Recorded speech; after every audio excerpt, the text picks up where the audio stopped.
You can go.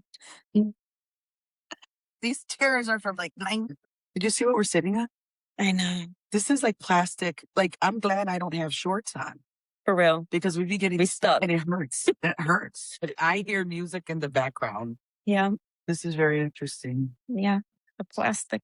But, nostalgic nonetheless. It's very nostalgic. This is the plastic that your parents polished when they knew that family was coming over. You're gonna slip right off. Mm-hmm. It was so they didn't ruin it. I know my parents had it. I think they put the plastic on so no one would ever stay over because that shit would get. I know that's right. You're gonna lay on that. Very uncomfortable. Yes. Lady, we're here. I know. We are here. Premiere episode of the podcast that we've been talking about for months. And Valuable nonsense. Did you ever think we'd be here? I mean, You and I, do you think we would ever be? I mean, maybe not you and I, but I think that it works. I think it was meant to be this way. I've wanted to do a podcast for years. Whoever I spoke to about it just didn't work out. And I brought it to your attention and said, would you like to do a podcast? And you were like, fuck yeah. And here we are. Here we are. So when it's meant to be, it's meant to be. That's definitely the thing. Valuable Nonsense. Valuable Nonsense Podcast. The name, people always ask, why? What does it mean? To me, Valuable Nonsense Podcast, it's a story of us. It's a story of us women. It's a story of the resilience that we go through, the things that have made us who we are now, right? And through that, we all know there's always the good, the bad, and the ugly. But even in the ugly or in the sad or in the mad, you find a moment to actually laugh or at least crack a smile. And then later in the years, you're like, oh, that's actually funny what I went through. And you then laugh about it. And it's those stories, I think, that empower the women also to either not make the mistake, or if you've been through that same mistake, but guess what? You're not the only one. And you got value. Absolutely. Out of the nonsense you probably lived through, there's something valuable in the crazy sometimes. Yeah. And it's that weird oxymoron that there's, value in nonsense. Who is this podcast for? Lots of questions on that. Yes. It's taken a minute for us. It's the filtering out of what we want it to be and what it should be and what it really is about. It's kind of those filtering moments. I feel like it's taken us months to kind of filter down to what is this really about?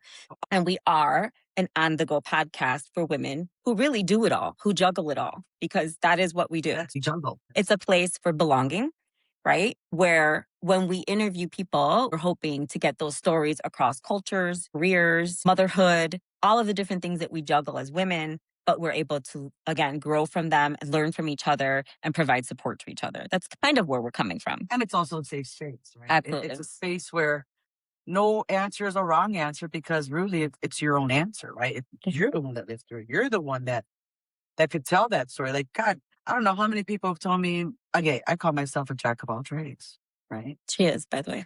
Jackie. Oh my gosh, yeah. And it's funny because I say I've done this, I've done that. And people are like, what haven't you done? Or even sarcastically, like maybe they're annoyed in a way, like, God, you've done everything. And I'm like, but I have. Like, I can't make up the situations where I'm like, I literally was here when it happened. Yeah. I literally was, you had to be there in the moment. We'll talk about that later. Yes. Well, that will be on the future podcast. Yeah. Definitely talk about living with any type of disability or, although I hate that word disability. I hate that word disability, by the way. Hate it, but whatever. Anyways, that's future talk. So let's tell the audience a little bit about ourselves, because I'm sure people are wondering, which I know they can go to our website, but we'll get the short version today. Well, we already know. My friend here is very smart. This is actually Dr. Alicia Figueroa. To be quite honest with you, right? Pat on their shoulder. Yeah. Bet myself. Latina successful. The nation. And so my friend here has her own PhD. I couldn't be prouder of her. I actually have a PhD too. Mm-hmm. It's called the Public High School Diploma. Because my life is about experience. It's about trials, tribulations, choices, good choices, bad choices. I think we all have done them, right? But we all take our own different routes, right? We pick the road that we choose to pick. And I couldn't be prouder of you because you are one of my friends that I've been inspired by. You've taught me to do things that I never thought I would do in my life, like something called a dissertation. That's true. Yeah, you've been around. Listen, people don't know how long we've been friends. Okay. Even if we weren't the best of friends in the beginning, but we met, we met in 19, okay, quickly. We met in 1994. She didn't even know that she worked with me in the same place. That's not the point. We're talking about high school. What I'm saying, even that, not only in high school. Well, I barely knew you in high school like that, though, because I knew you in high school, but I didn't want to know you. I didn't like you either. Oh, no, let's correct. Look, because back in the day, when you would go to a Catholic school, right? An all-girls school, by the way. With Notre Dame girls. Okay, stop. I don't have the ring either. If I had that diamond-looking ring, we'd really be. I still have that, by the way. I know you do. Hell yeah. Those were the days, bro. Those were the days. Yeah. And no. Anyway, yeah. So We you met in said high school. You were a freshman. I was a junior. I had an ugly skirt. No offense to Dane, but those colors were terrible. Well, I had a hot skirt. That was a red skirt. The red and black. She had the schoolgirl skirt. They really had that one. With the thigh highs. Oh, we were bad. We would wear the lipstick, the liner, on top with the lipstick. But yeah, no. So we met in high school, and my thing was, being young, not sure where I was in my life, and I was like going to all girls school. Hell yeah, everyone want to be lesbian wants to be, and that not sure wanted to be. So guess what? It wasn't exactly that, but there was women that were beautiful, and I actually thought she was good looking, but then I thought she was mean. I thought she was mean, and I didn't understand, but I wanted to get to meet her, but then it got to a point where I'm like, I don't even want to meet her. And I ended up crushing another 100 chicks in the school that also may have had her last name.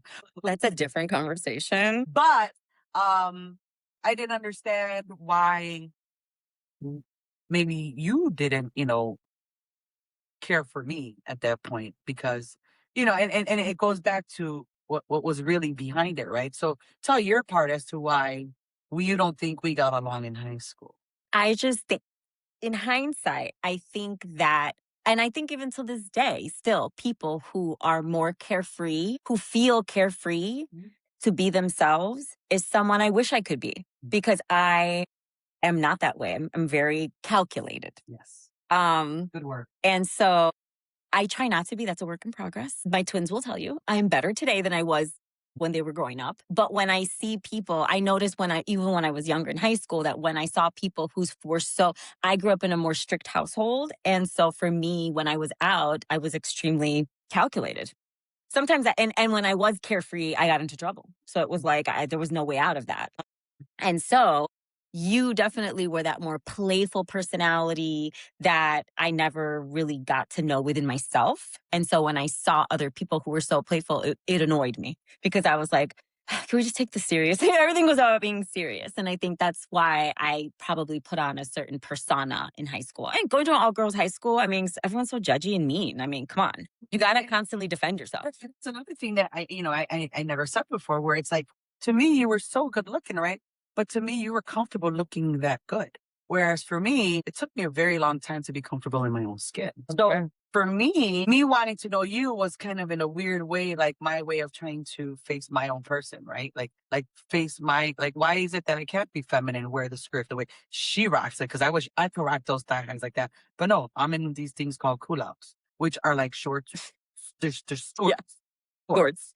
And I would even sag my skirt. That's terrible. I mean, but that was the thing back then.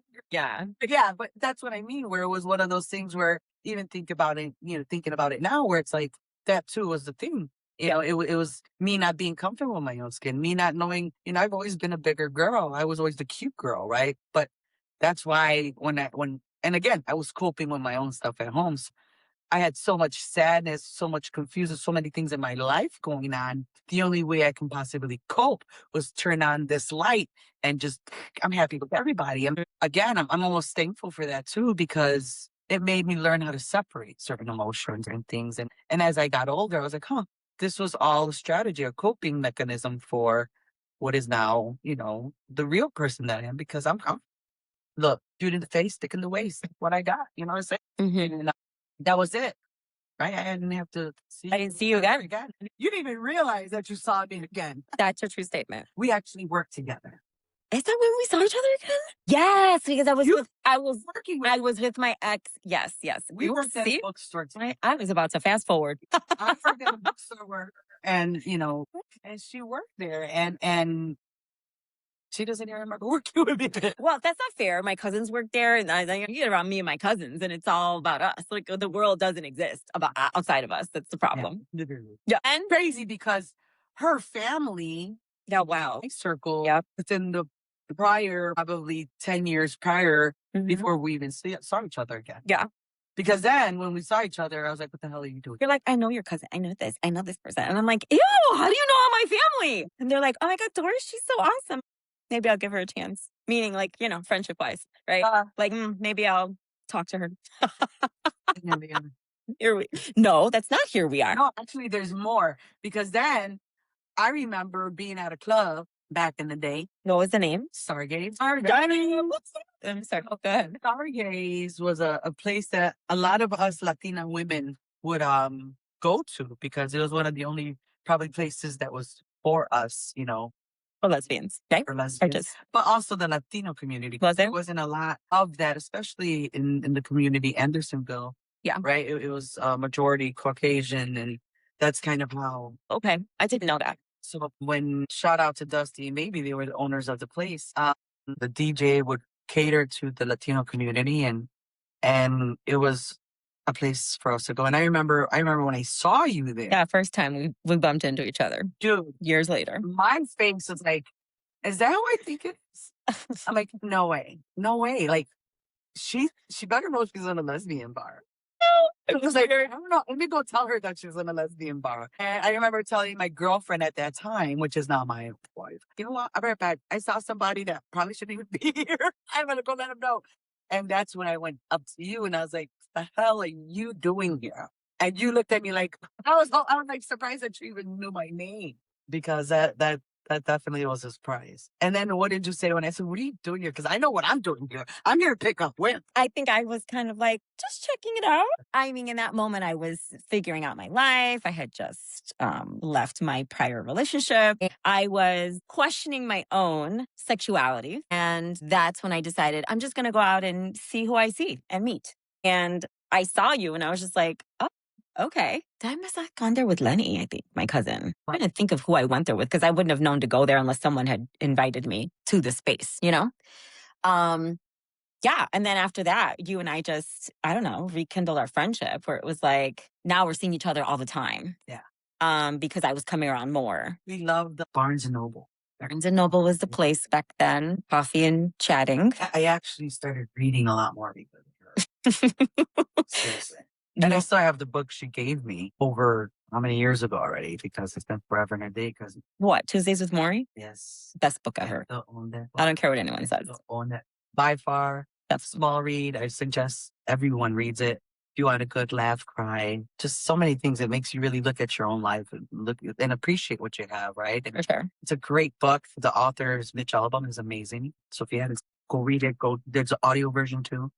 But yeah, so that's our story. Like it's kind of funny. And then next thing you know, invited us to your family gatherings. And next thing you know, your niece is growing up with the twins. And 20 years later. And I remember inviting Alicia. She was one of my big supporters during the MS walk. There was an early diagnosis and Alicia was a part of that. Her and her daughters, they were big supporters for the walks and with my family and everything else. So it's kind of funny because we became friends so fast that to me, it was always just more than just a friendship. It was almost like family for me. For sure. I see you and like I could go weeks without talking to you, but I know no matter what we do, when we come back, we always start where we left off. And I think that's cool about our friendship. And there's a lot of things that I think are also, pretty dope that people don't know is that you and I debate very well. We debate a lot, guys. She never agrees with me all the time. I mean, no. But I think that it's healthy debate anyway. Yeah. And well, I love that we've been able to talk and like we've never been like, you know what? We've debated that we've gotten so mad at each other that we don't talk to each other. Yeah, that's sure. never, No. And I don't ever want that to happen because I think that's one of the coolest things about it is that, no matter what background, what walks of life we've been through, we as women, right? Part of this is right. We can come together and relate on many things, even though we're completely. And you're Puerto Rican, right? I am. Right. So I'm Colombian, right?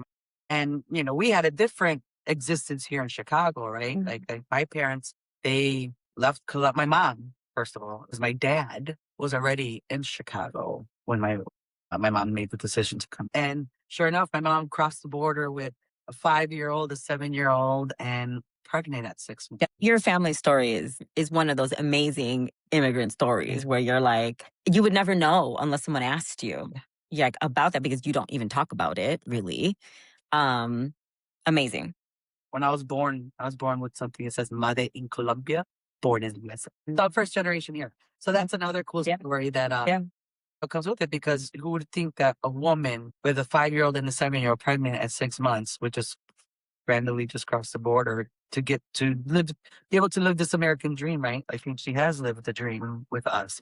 And, I know your parents started in Puerto Rico, or did they? No, my grandfather served in the Korean War, came back, and wanted to come to the United States. My dad was a baby. So my dad and my grandparents immigrated here, didn't know the language, didn't have any education.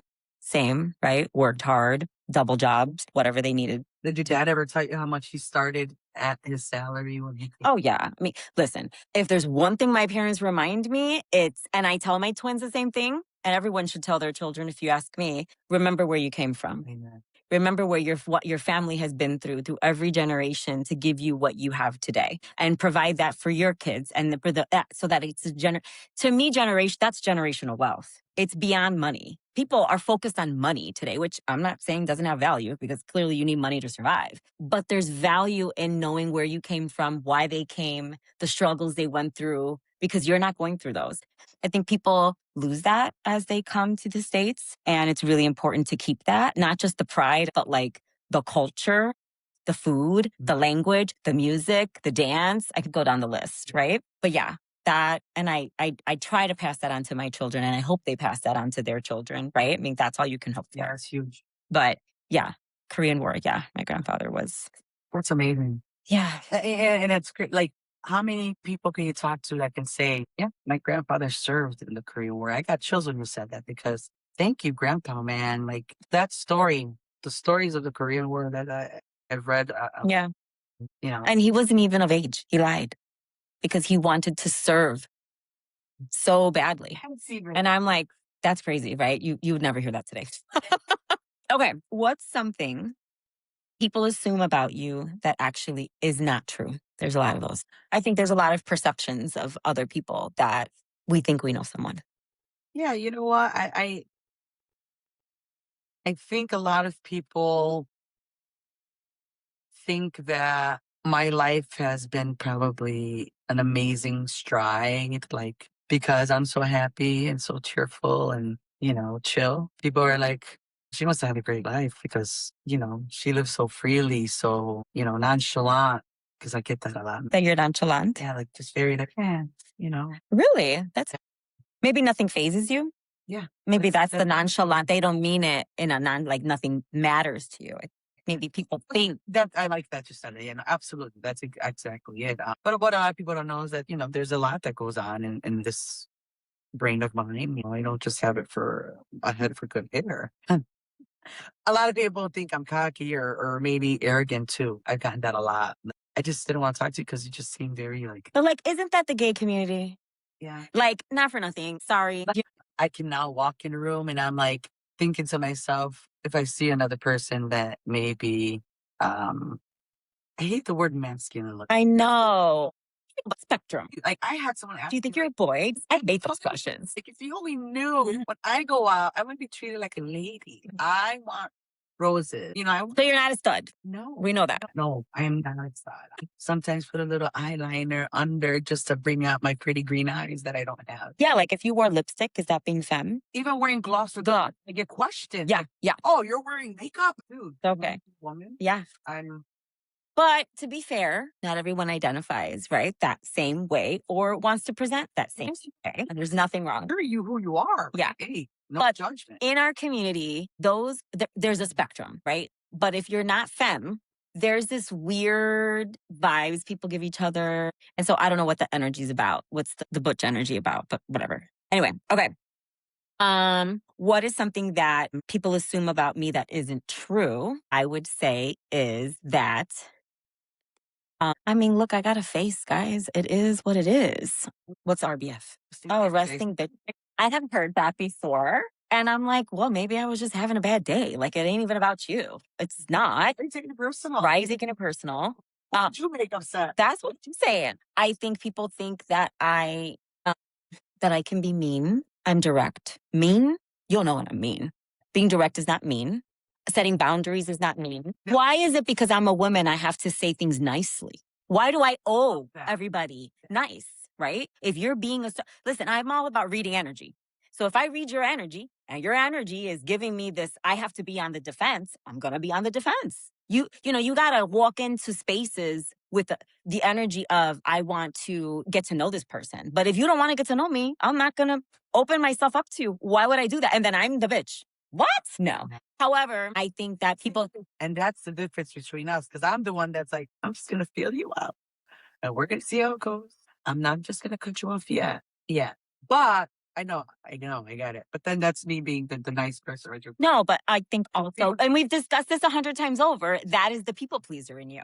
And that's okay. I was a people pleaser too, until I said, fuck everybody, which we'll get into that in the second episode.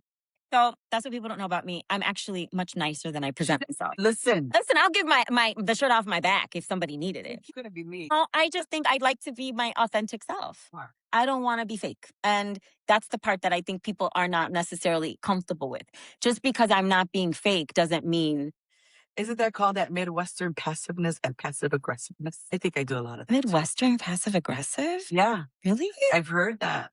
Oh, I don't know that existed. I don't think they want me to be aggressive. So no, I'll be passive aggressive. Let me be passive, because if I was aggressive, you wouldn't want to be on that side.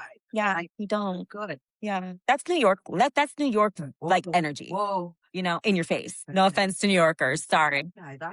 Yeah, I love New Yorkers, but they'll cut your head off in a heartbeat. Bro, Like you think one time I had to park in New York and I went in front of a car to reverse into my spot, and a guy just nosedived into my parking spot. And I'm like, honk, honk, honk. I'm trying to park. And the guy's like, honk, honk, honk. You get out of the way. I'm like, I'm out of here. I gave him the spot. I didn't even want to get out and argue because I didn't know. Oh my God, that's crazy. Yeah, New York. But I mean, it was a good time though. I mean, New York's a great time. Love that place. So, but how did you realize, yep, I'm gay? You knew though, since childhood, didn't you? Yeah, I did. In childhood, people go, because in high school, I remember you hung out with a lot of girls who there was in the hallways of who was, gay, but not out because even during high school, it was hard to be 100%. Like, especially all girls school. Yeah. Forget it. Oh my God, you were talked about. And if people thought you were gay, they were hiding when they were changing because they thought you were looking. Now, in hindsight, that's crazy to think. But like when you're young, you don't know no better. I mean, come on. Yeah. My boyfriend in freshman and sophomore year, I don't even remember. No offense to anyone, but their name was Ken. So it's like, yeah, I think I might have been a David or something. Oh my God. No, they were my best friend. Right. You don't. So for me, I think I knew there was something different about me, literally at about the age. Because again, people have this feeling of, are you born gay?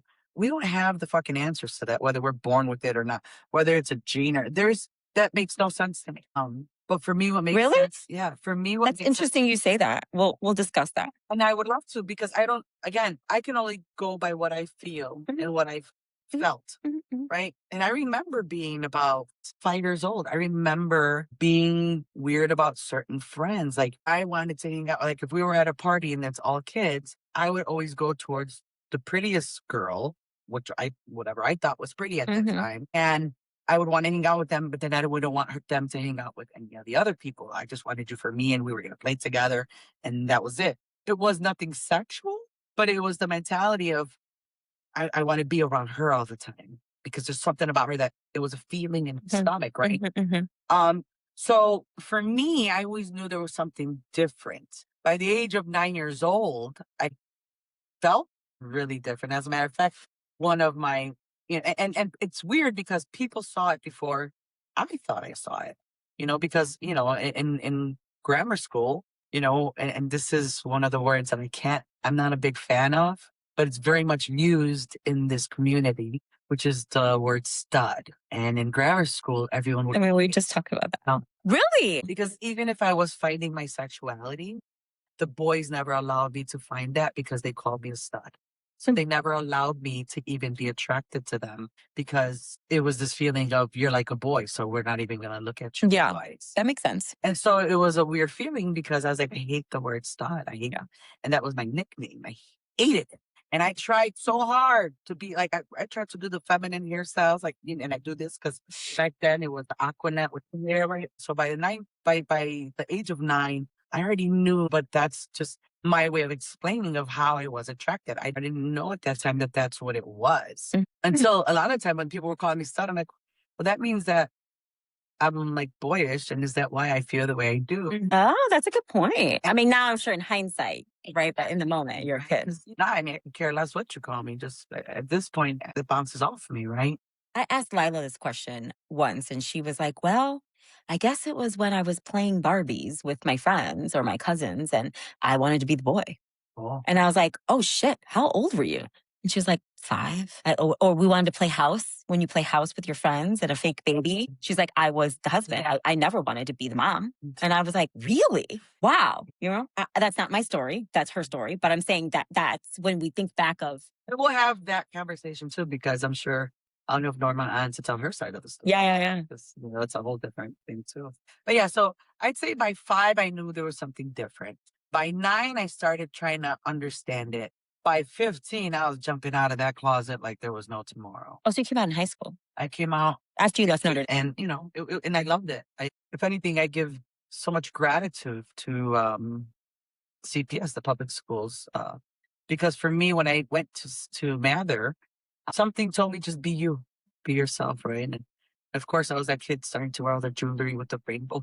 I was so that wouldn't have happened at Notre Dame. Yeah. I mean, and it's a Catholic. It was a Catholic school, religious school. We still had mass, and like it was very religious in that regard. So that wouldn't have happened. You wouldn't have had that freedom, maybe. And again, and mind you, I mean, let's not talk about the queer women that were teaching us. Can you imagine? And we won't. I know That's a whole different thing. my mom still thinks it's because of them that I drank out of their water and I became a lesbian, but that's not the case. Okay, so my queer story is a little different. Yeah. Actually, very different. I was an adult. I'm from the straight world, I tell people. Totally different feeling. I think I knew maybe I was attracted to women in high school, but I knew, or I thought, or I was told, and I was trained to think that that was wrong. And so it's easy to push those feelings away when you are trying to please the elders in your family, right? And you're living their dream, whatever that is, right? Because they're trying to push you right forward. And so you want to do what makes them happy. And it wasn't until I was in my marriage to my husband, ex-husband, that I thought, I don't know. I don't even know who I am. I mean, I was married very young. I thought I was ready for marriage. I thought I knew what I wanted in life. And then I said, I don't know. That relationship ended. Nothing to do with being gay, just didn't work out. And then I said, well, now that I don't want to use the word free, but in a sense I am from that relationship, I can explore my own sexuality and who I am and what makes me happy. It is fluidity. It's very much that. It's a connection amongst two people that should not have a gender. It's just feeling. Oh, let me ask you this real quick on that note. When you walked into your first queer space, because I'll tell you about my space, how did you feel at that moment? Like what went through your... I didn't belong. Really? Yeah, 100%. I was kind of like, well, I had gone to queer spaces before because I had an older cousin who was gay, and he would take me to gay bars when I was not before I married. This was before I married, before I had my kids. I was younger. I wasn't 21. I was like you, going when I wasn't even 21 yet. That's when you didn't get carded back in the day. And so I was in queer spaces, and I was just like, interesting. It's like I've never been. But when I went maybe to a specific lesbian place, I felt like, this is interesting. And again, being from the straight world, I'm sorry, I know some people don't like that statement. I don't really care. The hetero world, it was like, I felt like I was almost doing something wrong. It took me a really long time, I'll be honest, to even accept that I was gay. I didn't even want to use the word lesbian for a very, very, very long time. I think I didn't even use the word queer 15 years. What's another word? Oh, there's a word that I just like cringe. It's an old school word that they don't use anymore. Dyke. Oh my God, so many times. Oh my God. And it sounds so derogatory. Right.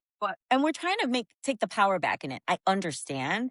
But when you grow up in a certain generation where that was used against you, man, it's a trigger. Let me use that. It's not that I don't like the word. It's not that I won't use the word. It's just such a trigger in me that when someone says it, I'm like, because it reminds me of that childhood time where I would hear my family members, no specific ones, talk about gay people in a negative light. And that's where I was like, I could never be that. Oh my God, would they disown me?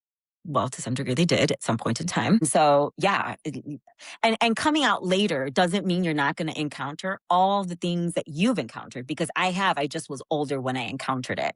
And I don't know what's harder, when you're a kid or when you're an adult, because either way, it's fucked up. I remember my first queer space, and there was, and I say queer space because there was a lot of boys and girls, because we didn't have a space to go to. And there was a place here in Chicago called the Royal.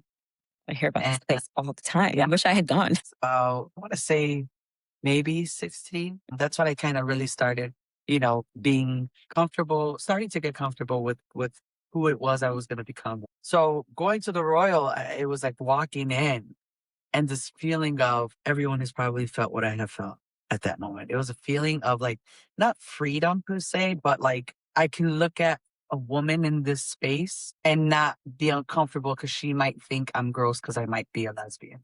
See, that took me years to get to. I understand that, though, feeling. It took me time. And I'll be honest, Nina and Dollhouse really was the place for me to feel free. I shout out to them for that, giving us that space in the time, that time frame that they did. Because when they talk to Nina. Oh yeah, definitely she needs to be on the pod. Beginning was a little rocky, but I think also we were going through our own time, and high school's a tough time, man. High school's tough. We're assholes in high school. Yeah. I mean, I am still friends with some people from high school, but that again also has like offs and ons, and we see each other and we don't, and we talk and we don't, but we circle back. I think you're lucky enough to know some people still. Absolutely, because I know some. If you can at least count, if you can count a handful, that's a lot. Good for you. Yeah, 100%. Good for you, like. And these are people who are like consistent, right? You can see someone that you went to high school, you're like, hey girl, what's up? Right, we're good. But then we'll never talk to each other again. Or we're like, we'll talk, we'll communicate. And then it's like, we don't see each other until probably 2 years later again. And be like, oh, we'll talk, we'll communicate. And we never do. Yeah. Or I have, like, I'm thinking of someone specific where we get into the same room. And it's like when I'm with my cousins, when I'm with her, little Letty, she knows who she is. You probably remember her too, because she was little Letty. There were so many Lettys, by the way, in high school. So, but she was, she's petite. Yeah. Yeah. She's the shit. Crazy. Oh my God. I saw him. Actually, that's Lila's Komai. Like, I mean, they're like. Well, she made me very comfortable. Love her. She was as small as she was. She had a mouth that made her 6'5". You knew that woman was in the fucking room. I know, that's right. Yeah, when I see her, and I love that. It's like right back to where we start. Like, we will go when those are reminiscing and forget it, right? And so that's a rarity you find among long-term friends, I feel, especially people who stick around, because we've all had friendships that have come to ends, right? Yeah. For whatever reasons. And so you're like, and it sounds awkward or bad or whatever it may be, but it's like, it could be seasonal with friends, That's true. They're here for some seasons and sometimes they're not. And that's okay too, because as I'm getting older, I've come to realize we have to go through what we go through. You need that to find yourself. Like, you need that time and that feeling, I guess is what I'm trying to say. You know what I mean? Am I off? Like, of what? Distance? Yeah. Yeah. I think sometimes distance is good. I think that, you're right. And time will either bring people closer together or not. And those are your two options. It's like, I fucking hate cliches, by the way, but does time heal wounds? Sure. Do you care to open those wounds again later? Is it a decision to make later? It's one of those things where it's like, it's happening for a reason. Mm-hmm. Why are you back here? Why are you in my life again? Mm-hmm. Them leaving was a reason, and coming back is a reason. I think and that goes for every relationship, friendships, families, whatever it may be. You got to go through it. Mm-hmm. It's unfortunate sometimes, but there's a reason why it has to happen. And it's all about growth too. Absolutely. Personal growth, I think, is probably the win-win because we both, even if we're not friends anymore or don't speak anymore or whatever, are growing on our own terms in our own way, hopefully in a positive way. Who was your first show, movie, actress crush? Yeah, you were little. Okay, exactly. Okay, so that's fair. So fair audience, remember that she was a kid. My first crush was actually Punky Brewster. That's crazy. Girl in purple. Everything was purple. I even had the Punky Brewster shoes. You know, Punky Brewster was cool. Didn't have a crush on her, but she was cool.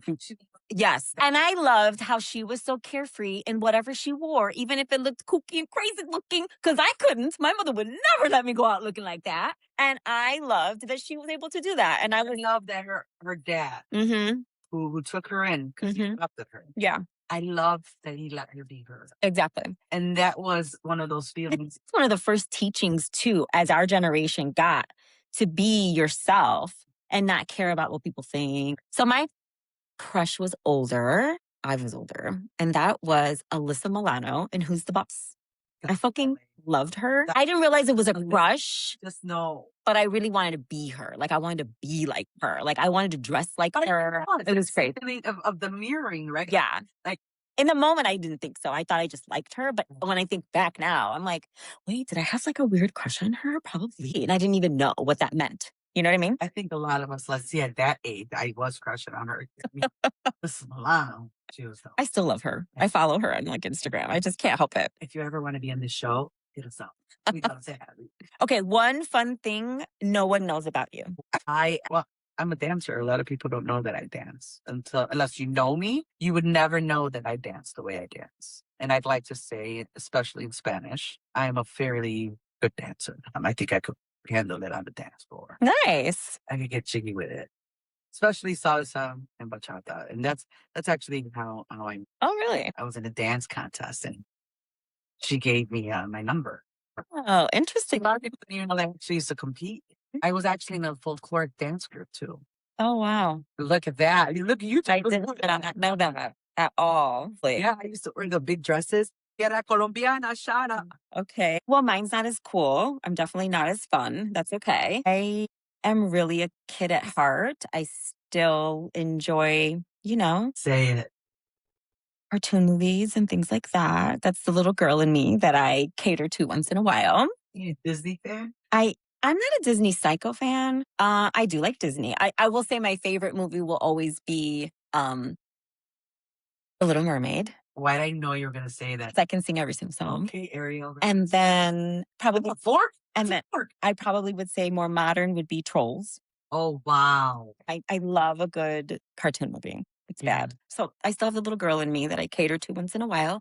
And I will force my children to go to those kind of movies or watch them with me so we can have all family moments. That's my fun. That's why I said not as exciting. Obviously, we're queer. We just talked about this, right? Our experiences. But we're not young. No. You think I am. We're young at heart. What's something about being a lesbian you wish more people understood? That because I like women doesn't mean I'm going to hit on every woman that comes. Because everyone, I swear, I've seen men grab their women and hold them tight. Like if I'm going to fucking. Like on the prowl or something. It's fucking weird. Not me, but I'm saying I've seen it happen. Okay. I've seen it. It's funny because when you look like myself, right? This not so feminine look, right? It's funny how quick people can just judge you the moment you walk into a room. Because let's say I looked feminine like you and I walked in and there's a hetero couple, they wouldn't question you. They'd be like, I want to see both of you. Well, yes and no, because I have had, which I ended up not ending this particular friendship because I had a friend who was married. Yes. But, some people, they're not going to confuse. I don't have a girlfriend, I have a wife. But anyway. Girlfriend. Yes. I had a friend who was married to a man. They're straight. And someone gave her the idea that I was flirting with her husband, even though she knew that, one, I was with a woman, by the way. I was dating Lyle at the time. I was not interested in men. I had shared that with her on multiple occasions. And her other friend convinced her somehow that me talking to her husband meant I wanted her husband. And when she questioned me, I cut that friendship off. First of all, because you're why? Yes, it was insulting to me as your friend, but like my character. You're not going to assassinate my character. If you feel the need to question my character, we don't need to be friends. That's my boundary. If I have to explain myself to a friend, we don't need to be friends. And that's it. And I know some people may think that's harsh. And I remember even her husband came and apologized and said, I don't know what is wrong with my wife, but she's crazy. Her friend's a bitch and she's crazy. I don't think you're flirting with me. I thought we were just having a conversation. So it happens even with women, a femme woman. Like, I don't want what is going on? I'll never know. Right. But I've heard your story a lot of men feeling, I don't want to say intimidated, but they're like, I don't know, protective of their I think significant other? Insecurity in a weird way. It's an insecurity in Men are not going to like that if they ever listen to us. about it. Hey, maybe we get out that. But you know what? On the flip side, by the way, I was watching another podcast, which I thought was they're actually hilarious. But it was interesting because they were talking about being the difference between being a butch or a stud and being femme, right? And they were like, well, why do I have to talk to a woman who's femme, right? And I'm flirting. I can't just give her a compliment. That's that pretty privilege. And I was like, yeah, that is so true. Like, can I just give you a compliment? Can I just like your photo on fucking Instagram and that's it? Does it have to be we need to hook up? You got to be careful nowadays because people will take your kindness for weakness or your kindness for flirting. And me saying you look nice or smell good is not a flirt. Absolutely. And I think that's a compliment. And also like that gets misconstrued all the time. Yeah. Yeah, it's kind of tough. And it's a tough place to be. And for me, being a lesbian, especially coming out later in life, I feel there's this misunderstanding that being a mom, let me be specific, being a mom, there is this, I want my kids to be gay. I'm going to expose them to the gay community and they're going to turn and be something else. And what kind of mother am I going to be? And oh my, or being at home with two women is different than any other household. I mean, it's so fucking weird. That's so real. Yeah. And the twins will say it all the time. They're like, it was no different than any other household. It just so happened my mom, like a wife, like that's it. I mean, they shared responsibilities just like a husband and wife, whatever, right? Why do you guys think it's different? So when people question them, they always are like, well, here we go with that question. Oh, you had two moms? My God. How was that? And they're like, normal, Yes, my mom had more female friends than male friends. And you know what? I'm okay with that.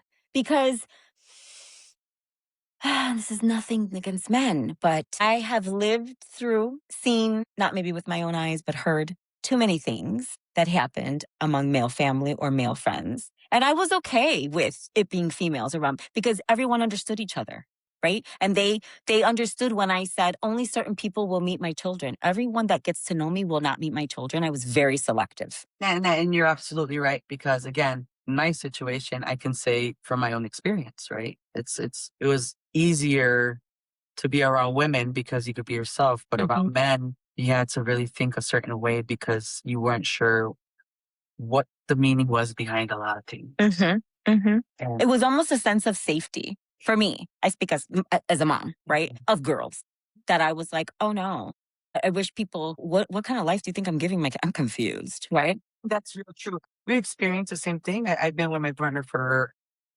decades, and it's good.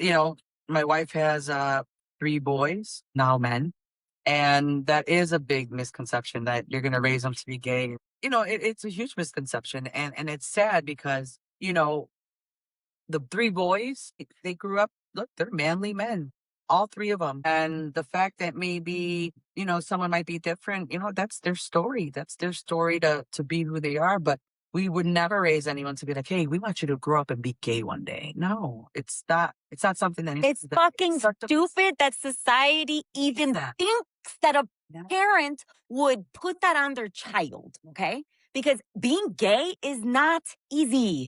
It is by far harder to be gay than it is to be straight. If you're straight, you blend. Why would I want harder for my children? That makes no sense. That's as true statement as it can be.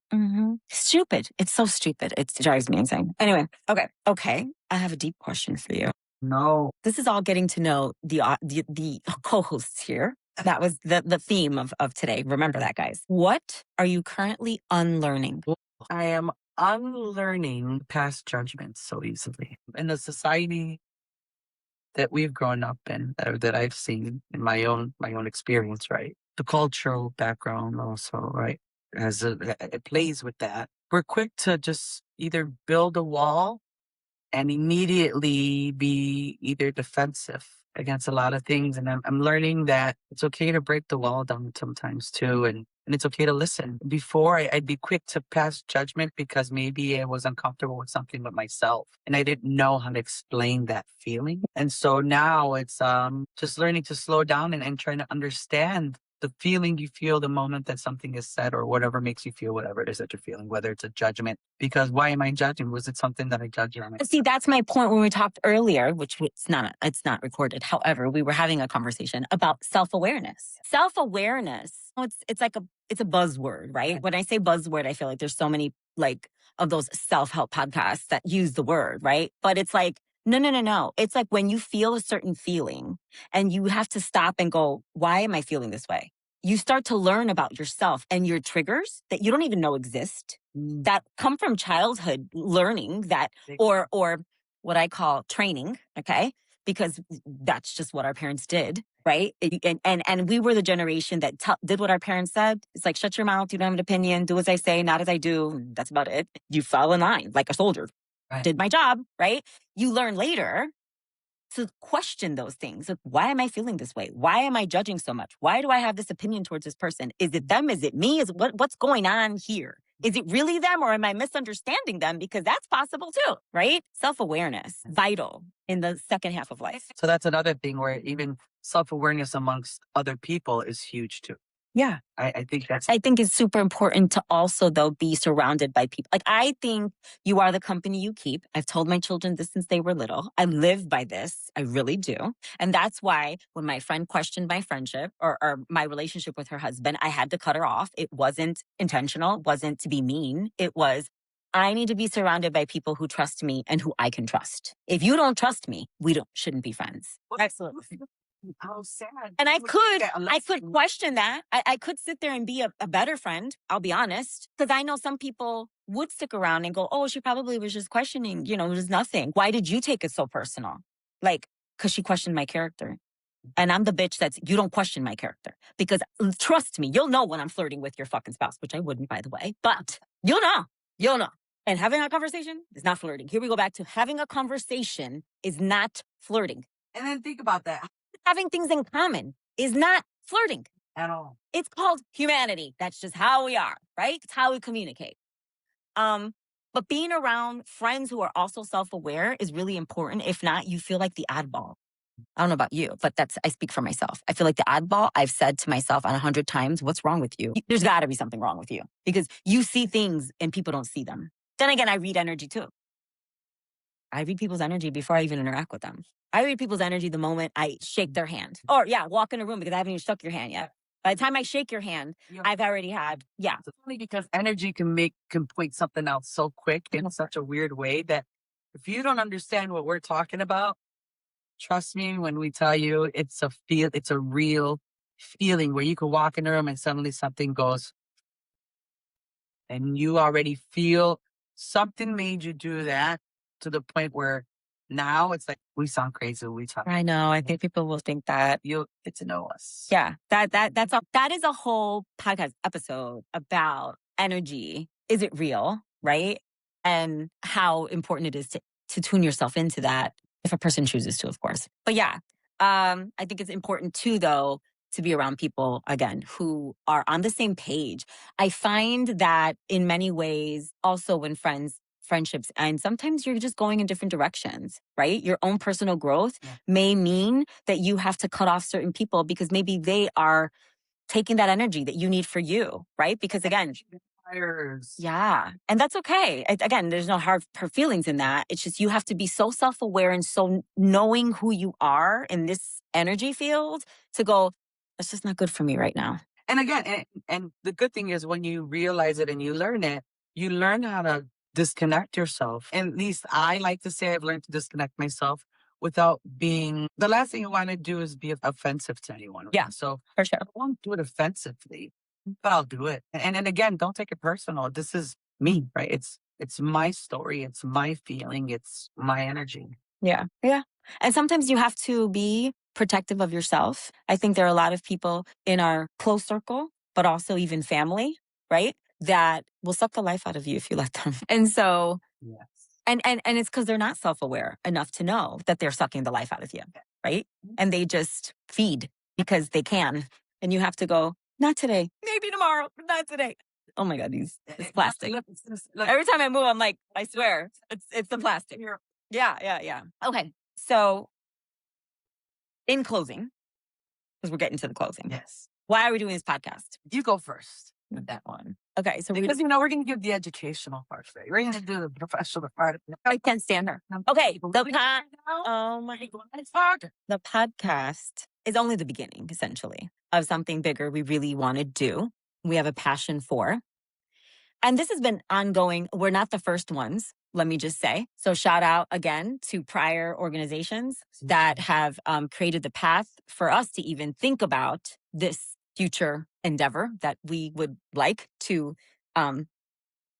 embark on and reignite. Yes. Is it a reignition of something that's already been here? It just unfortunately fizzled for whatever reasons. And it's yeah. So at some point in time, well, this podcast, first of all, is for women, right? But it's also specifically for women like us who have multiple identities. And when I say multiple identities, of course, we speak from not only am I a woman, I'm Latina, I'm queer, and then of course the hats we wear of being a mother and being a career-driven person. And maybe you're an academic like me, or, you have multiple jobs, or, you have children, you're gay and have children. Oh my God, that's a whole different realm, and then you have an ex-husband. Oh my God, that might be a different realm. That's a whole nother, and so there's all these different identities that we carry. And we haven't seen a podcast that caters to that yet. And so we wanted to be that long term. Well, for me, real quick before we get to the long term, I agree. It's a safe space for women to tell our stories. I think through our stories, we've all been through the good, the bad, the ugly. We've tripped up, we've fallen, we've had to learn to pick ourselves up. Sometimes we won't have a crutch to carry us, right? We got to figure it out. And I think it's the resilience. It's absolutely exactly what it is. And we don't realize how amazing that is. That we as women, we carry that. And it's, it's through our stories that maybe I could tell you what happened to me once. And maybe it's something that might have happened or it's going to happen and it can help you. And that resonates. Exactly. And so, I think it's something that we've needed for a while. Yeah. It's something that dissipated. And now that we have these platforms that we can actually do this, right? What an amazing feeling, like, to be able to do this, because we didn't have much unless we physically went to a place. We didn't have anywhere to go, right? We not to put an age on us, but we didn't have phones like this that can record everything and do stuff or watch someone that maybe can help us with our own story, right? Where here we are. Here we are where. And if we didn't have someone to confide in, I think those are the ones that unfortunately suffer the most because they suffer in silence and they suffer alone. And so this podcast is really an avenue for us to provide people a sense of understanding and belonging. I keep going back to that word because that's huge for our community specifically. Yes. So our goals are they're short-term and long-term, let's say. Shorter than what we think. We'll see. That will be because of the community. If it becomes faster, it becomes to fruition faster. Yes. But short-term or podcast goals are, we would like to launch a branch of the podcast called Rainbow Table Talk. And that is for the community. That is to bring women either of different cultures, backgrounds, it doesn't matter, or women just who have things in common together, like maybe it's a group of all mothers. Maybe it's a group of mothers who have a child with a disability and they want to have a support group to talk about it. Let's talk about it. Let's put what are you going through on the podcast. We want to be a podcast on the go. We want to highlight businesses. I mean, that's a different branch about career and business and entrepreneurship that we want to highlight, right? Female women-owned businesses. And not just that. Let me pause there. There's so many cool spots in Chicago. Yeah. For sure. And I really think it's places like that would be really fun to record in and expose to the world, because that's what makes the city so unique. That's what makes our stories what they are. These are still spaces that exist that I would love to be able to record in, just to say, this is a piece of Chicago that I wish people would know. So that's another thing I think is going to be awesome about this. Just, marketing in that kind of way where we can, expose the people out there, small businesses, whatever it is that's out there, they have a cool spot. So it's actually a plug for if you want to sponsor or partner with us, email us at valuablenonsense.podcast@gmail.com or find us obviously on Instagram or Facebook, DM us and we will contact you back, especially if you want to be highlighted on the podcast and have time for us to come in and record. We just need silence and then 2 hours maybe of time to kind of acclimate to each other, the space, get pictures, video to highlight right on the podcast. And yeah, gotta feel the energy of the space. But yeah, it would be great. Obviously, not just female owned businesses, but if you're also like us, where you hold multiple identities and you are queer and you are Latina and you're, a business owner, those are the ones we really, really, really want to highlight only because we don't have a space for that right now. And so we want to be that space for our community. I'm not saying it's only for us, but if you are, you just want us because you think we're awesome and you want us to be part of your space and you just so happen to be male dominated, it's okay. The fact that you want us in, that's breaking a barrier too. So, exactly. So welcome us too. That's we come with respect and all we ask for is respect back in the same sense. So Rainbow Table Talk, again, community driven. It's not just going to be the two of us, obviously would be there as moderators, but it is really just about bringing the community together in different aspects on different topics. I would think so. I hope so. I mean, that's the goal, right? Every person so far that we've talked about this podcast has said we need this space. So we're hoping to provide that to them and see where that goes. Take the podcast on the road. We are having a launch party. We're having a launch party. It's official, isn't it? It is official. We're very nervous, but we're very excited. The launch party is, just to think about it, give her a minute. It's going to be September 12th, a Saturday, September 12th, 2026. We will be at Chicago Theater Works over on Belmont near Clark. We'll get more details as we get closer with times and the fun things that we'll be having. Please, if you are in the community and you want to take part of in some way, some sort or sponsorship or partnerships, because we have a lot of things in store for this particular launch party, because again, it is more than a podcast. It is something we really want to do long. There's a bigger vision that we will get to in 2.5 seconds. And we really need community input. We need community activism. We need community involvement. We need community volunteers in order to truly make this successful. And do you think we have that now in this generation? I think it's going to be the young ones, man. Me too. So I really hope you young ones come out because we're not young guys. Listen, I'm all about a party, guys. We love a good party. Y'all don't know. Listen, I could out party my own kids. We also need to find a place where we belong, where we feel comfortable beyond the party. That's all we're saying, right? The party is to launch. Yes, but it's really a community event is how we truly see it. We're not even charging for the party. We are not charging you to get in. We want you to come in. We want you to see what we're about. We want you to get involved with the podcast and hopefully get involved with long-term goal of opening a nonprofit. Because the nonprofit is everything that we need right now in this generation. Because sadly, unfortunately, but fortunately, took the abuse that they did. Let's think about the women that are in their 70s, 80s. Oh my God. That started. Which we need to get on this podcast, by the way. I know Adam and Schedule's going to be on this podcast. Yeah, we're going to. We want to hear your story. For sure. This is what it's about. We want to hear your story to empower others. We want you to come to this community. Let's build it. Let's form it. Let's hear it, because it's through our stories that others will learn and hopefully want to keep something for the community, for the women, for the queer women that exist and, would like to have a voice. I think that's very important. And a safe space. You kind of said it earlier in today's episode. So plug again, right? If you want to sponsor and partner, great. However, we also at some point are going to be looking for board members. Definitely. To be a part of said nonprofit that doesn't have a name at the moment. This is just an idea. It could be part of Rainbow Talk. Yeah, Rainbow Table Talk. Because these are the 4 pillars that we're thinking about for said nonprofit, right? Career and economic empowerment, health and wellness, legal and advocacy support, especially during this administration. That's so vital and needed. And of course, community. Those are the 4 pillars that we want this nonprofit to kind of speak around.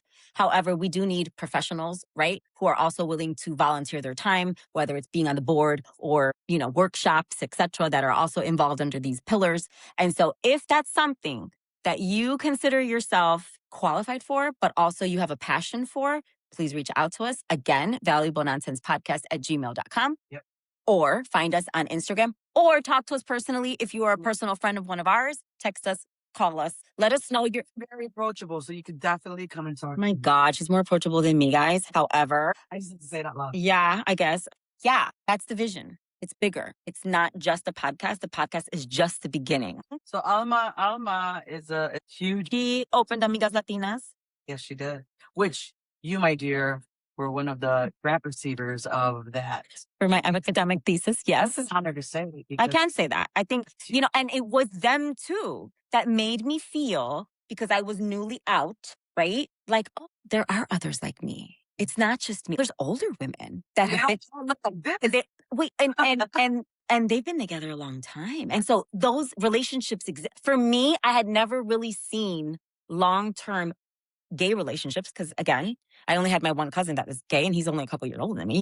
It was like eye-opening because I had never seen, we've been together in 20, 30 years. I was like, wow, this is so beautiful. Society doesn't highlight this enough, right? Because they don't want to. And so being in a space like Amigas Latinas was like, oh my God, this is crazy.